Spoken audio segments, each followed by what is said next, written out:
Shagwai Yagbaino helicopter Shinamka Nanka Bishine Jiba Obahido Belay Waramasicha Shamong Clive Funuka Shikla Koroksa Shak Nimuchuma Donki Monsha Kaimanya Gray Obahino Funugurika Yakumo Melakor Amtani Shikla Norsho Bilansho Amtani Melakor Pongpuri Amtani Bim Mozur Marik Bormoni Bor Bishine Jibani Usazala Ditanu Bormon Polibamani Yaglo Rang Nipagi Ajibni Bagi Buhabai Shamongo Gadalmani Minimuchuma Domuni Engineer Mani Feba Rang Kribe Mandia Paitago Bini Poknabu Faka Helicopter Stonani Jibra Hastibo Tiptanu Borbono Pula Angana Helicopter Serapai Nokashakawo Birindani Kaitomo Abok Nashinjak Tiptanoni O Helicopter Bupuru Nokashakawa Birno উড়ার জন্য helicopter কতদিন ধরে চেষ্টা চালিয়ে যাচ্ছ এটা?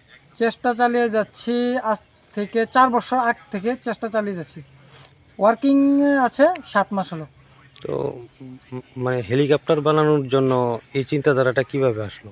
এই চিন্তাধারাটা আসে আজ থেকে অনেক বছর আগে, যখন আমি ক্লাস 9-এ ছিলাম তখন থেকে আমার একজন স্যারের মাধ্যমে এই চিন্তাধারা আমার মাথার মধ্যে আসে। তো মানে এখন পর্যন্ত কতটুকু সাকসেস হয়েছে? এখন পর্যন্ত 80% সাকসেস হয়েছে।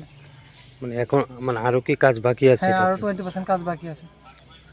মানে পুরোপুরি কমপ্লিট হতে আর কতদিন লাগবে? পুরোপুরি কমপ্লিট হতে হাতে তো টাকা নেই, হাতে টাকা পয়সা আসলে 1 মাসের মধ্যে সাকসেস দিয়ে দিতে পারবো। আচ্ছা, মানে যে ইঞ্জিনটা লাগিয়েছে ওইটা কি মানে অন্য কোনো জায়গা থেকে আনা নাকি? হ্যাঁ, অন্য কোনো জায়গা থেকে কালেকশন করেছি। তুমি এমনিতে কি কাজ করো? এমনিতে কোনো কাজ করি না, বাড়ি ঘরেই আছি। আমার কাকার দোকান আছে মেলাঘরে, ওই দোকানে সময় দিই। পড়াশোনা কতটুকু করেছি? গ্র্যাজুয়েশন কমপ্লিট 2021 সালে গ্র্যাজুয়েশন কমপ্লিট করেছি। আচ্ছা আচ্ছা। মানে এই জায়গাটার নাম? জায়গার নাম মেলাঘর পোয়াংবাড়ি 1 নং ওয়ার্ড।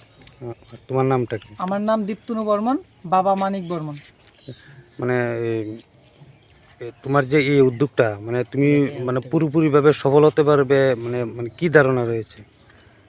পুরোপুরিভাবে সফল হতে পারবো কি ধারণা রয়েছে, 100% কাজ সাকসেস হবে কি না হবে সেটা তো আমি বলতে পারছি না, কিন্তু আমার এতটুকু বিশ্বাস আছে যে আমি যেভাবে কাজ করছি 100% সাকসেস হতে পারবো।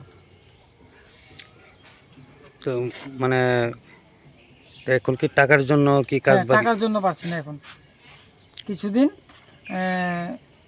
অপেক্ষা করব, টাকা হাতে আসলে আবার কাজ শুরু করব। সরকারের কাছে কি কোনো কিছু? সরকারের কাছে আমার এতটুকুই মেসেজ দেওয়ার থাকবে যে আমার স্বপ্নটা যদি পূরণ করতে চাই, সরকার যদি আমাকে কোনো সাহায্য করে, তাহলে আমি আমার স্বপ্নটা সাকসেস করতে পারবো।